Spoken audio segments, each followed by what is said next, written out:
Imagine that we had a 6 by 12 chessboard.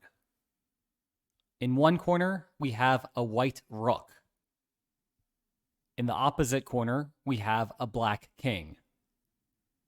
And in two more squares, we have a couple of white pawns. This is not going to be a normal chess game. The pawns and the king will remain stationary. Instead, we will take turns moving the white rook. The rook's movement is also restricted, however. It can only go up or right on any given move. In other words, in every single turn, we have to make progress toward the king. That also means that there is no passing allowed. You must move the rook on your turn. This game will continue until one of us lands in the top right corner. That person will have captured the king and will therefore be declared the winner. And like in traditional chess, because those are white pawns, the rook cannot move through them. With those rules in place, here's the puzzle. You're going first. Design a strategy that guarantees you the victory. And while you think about that, check out some of these cool books that I've written. Your hint for today is to apply backward induction. It's a topic I cover in Chapter 2 of Game Theory 101, the complete textbook. And it tells us to focus on the end of the game and use that information to inform what are good moves and bad moves earlier in the game.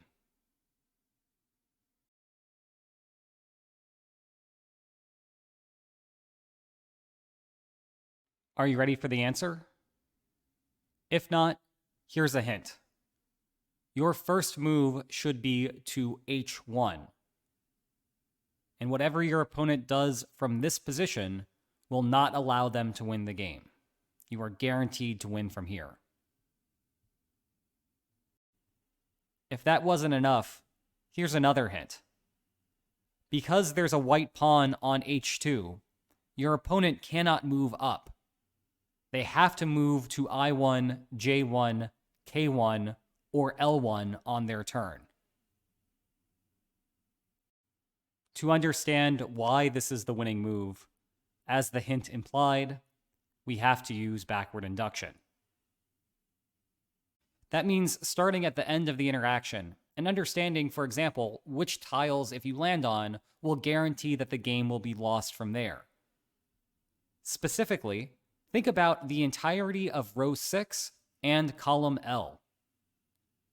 If you were to move the rook into either of these positions, then on your opponent's following turn, they will be able to go directly to the black king, capture it, and win. In turn, you cannot land anywhere in row 6 or column L and expect to win this game. Calculating that piece of information is useful because it informs where good places are to land. Specifically, think about J5 and K4. If you land on either of those squares on your turn, you will ultimately emerge victorious. Think about J5 to understand why. If you land there, your opponent has exactly one legal move on their turn. They have to go up to J6. The only other move that they could potentially seemingly do is to move over, but because the white pawn is blocking that, they cannot do that. As a result, after they've landed on J6, you immediately go to the king and win. And it's the same story for K4. The only legal move your opponent will have then is to move one space to the right to L4, at which point you also get to go to the king. Calculating those two pieces of information is useful because it informs you where else on the board you cannot land. Think about the rest of row 4 and the rest of row 5. If you were to drop the rook anywhere on those spaces, on your opponent's subsequent turn, they would be able to move to either J5 or K4. And for the logic that we just described earlier, doing so guarantees them the victory. And as a consequence, you will ultimately lose the game. We can do the same thing for the rest of column J and the rest of column K. If you land the rook in either of those positions, your opponent would be able to move to J5 or K4 on their turn, and you will lose the game from there. This is useful to know because it informs us where another winning square is.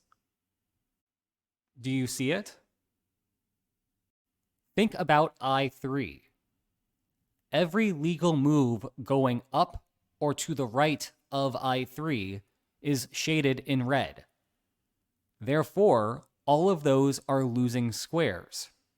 And as such, if you land on I3, your opponent will be forced to move to a losing position thereafter, and in turn allowing you to win the game. This also means that you cannot land on any square that would allow your opponent to move to I3 on their turn. Therefore, everywhere else in row 3 and column I are shaded in red. If you land there, your opponent moves to I3, and in the subsequent turns, there is nothing you can do to overturn the game. Your opponent wins, and you lose. And that takes us to the final step of backward induction. Both G2 and H1 are winning moves. If you land on G2, your opponent can only move up, and those would be 4 red squares, all of them losing.